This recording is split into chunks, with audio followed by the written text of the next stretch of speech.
Por fin BMW ha presentado el nuevo M5, el cual traerá ahora más tecnología para mantener su legado como uno de los sedanes más radicales. Quédate y te lo cuento todo.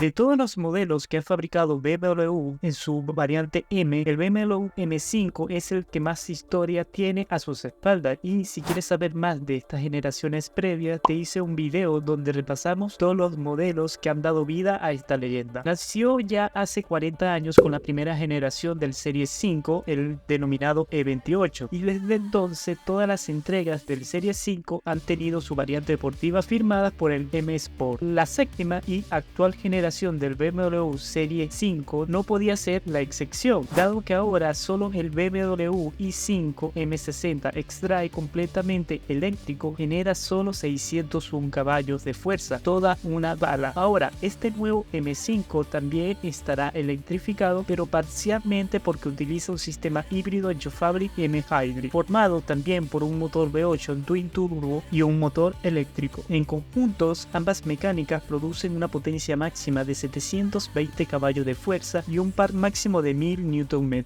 por lo que estamos ante el M5 más potente de todos los tiempos. Pero por otro lado también tenemos 2435 kilos, que es lo que pesa este modelo, y con esto también se convierte en el M5 más pesado que se ha fabricado. Y es que con el BMW XM la marca bávara ya había entrado a la nueva era de los coches eléctricos. Ahora, de la misma forma que lo vimos en el XM, el sedán deportivo recurre a un conjunto híbrido enchufable, que el gran protagonista es un V8 biturbo de 4,4 litros. Hasta ahora las diferencias generacionales del M5 han utilizado todos los tipos de motorizaciones, desde un bloque 6 cilindros atmosférico hasta un enorme V10 derivado de la Fórmula 1 que empleó el E60, pasando también por una serie de motores V8 con y sin turbo. Con el nuevo M5 la marca sigue innovando y por primera vez en la historia de este modelo ha apostado por un conjunto híbrido enchufable. Al nivel estético, el BMW M5 sigue la receta clásica y se distingue del resto de las versiones del Serie 5 por tener un aspecto más agresivo, pero sin exageraciones. Dentro de la deportividad mantiene cierta sobriedad, como sucedía con las anteriores del M5. De hecho, viendo su frontal es inevitable acordarse del muy mencionado BMW M5 SZ del 2005 que tanto te he hablado en otros videos, pero por si no queda claro que es un M5, la marca ha metido un distintivo logo de M5 en lo que sería el pilar C y la puerta trasera. En el interior sigue la misma tónica, la deportividad mezclada con sobriedad. Destacan los asientos deportivos y el volante, que está achatado por la parte de abajo. Lleva una franja de color rojo a las 12, es decir, en el medio del volante, y adicional también tendremos dos interruptores para seleccionar los modos de conducción personalizados y costuras en color del M Sport. En la consola central, el mando circular del sistema del iDrive está decorado con la M con acabados deportivos y el botón de arranque del motor es de color rojo. La combinación de colores que elija el comprador hacen el resto y brinda la posibilidad de configurarlo tanto más atrevido o más discreto. El conjunto híbrido enchufable que da vida a este M5 es muy similar al que utiliza el XM Laval Red, pero no llega a los 748 que produce el SUV y se conforma con solo 720 caballos. Aún así es lejos el BMW M5 más potente de todos los tiempos.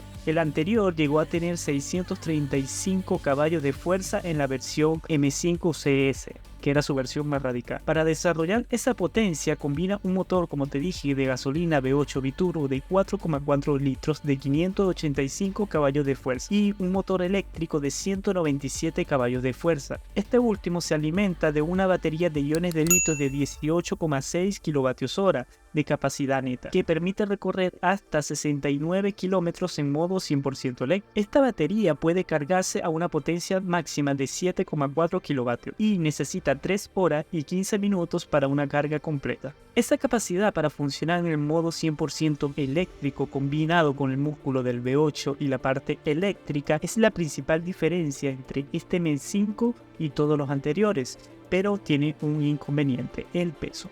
Detiene en la báscula, como te mencioné, 2.435 kilogramos, mientras que el anterior M5 Competition pesaba 1.970 kilos y ya era un peso elevado. Pero también hay que considerar que es un coche enorme, mide 5,09 metros de largo, 1,97 metros de ancho y 1,51 metros de alto, pero no deja de ser un peso más que considerable para un sedán deportivo. Con todo esto acelera en 0 a 100 en solo 3,5 segundos y el 0 a 200 en 10,9 segundos, siempre con la ayuda de la tracción total MX Drive, mientras que su velocidad máxima es hasta 305 kilómetros siempre y cuando equipes el paquete opcional MX Drive. De serie está limitada a solo 250 kilómetros por hora. Con todo ello homologa un consumo de 1,7 litros a los 100 en ciclo WLTP. Su tiempo de aceleración, si lo comparamos con el CS, es más lento, dado que el CS podía hacer el 0 a 100 en solo 3 segundos, pero también se trataba de un modelo edición especial y ojalá podamos ver esta versión CS en esta generación del M5. También hay que mencionar que este M5 no le podía faltar una suspensión adaptativa y por otro lado un sistema que ayuda a repartir el par, dado que optimiza la entrega de potencia según la rueda que esté en mayor agarre durante una curva. También tendremos un modo para mandar la potencia a las ruedas traseras para aquellos que les guste tener una parte trasera más juguetona. Siguiendo por la parte trasera, hay que mencionar que en las llantas tendremos dirección con un ángulo de giro de 1,5 grados, ayudando al auto a maniobrar en bajas velocidades y en mejorar la entrada en curvas a altas velocidades. Ahora, su precio, a lo menos en Alemania, está alrededor de 150.000 euros sin opcionales, y con opcionales casi podríamos tocar la barrera de los 200.000 euros. También mencionar que del M5 se sacará una versión de tipo Station Wagon, al cual la marca ha afirmado que todavía está en proceso de pruebas y pronto lo dará a conocer, y quizás este se vuelva mucho más atractivo que su hermano sedán para ciertos mercados, incluido Alemania. Hablando de sedanes, ¿ya viste el nuevo Volkswagen Jetta? Anda a verlo, pinche acá.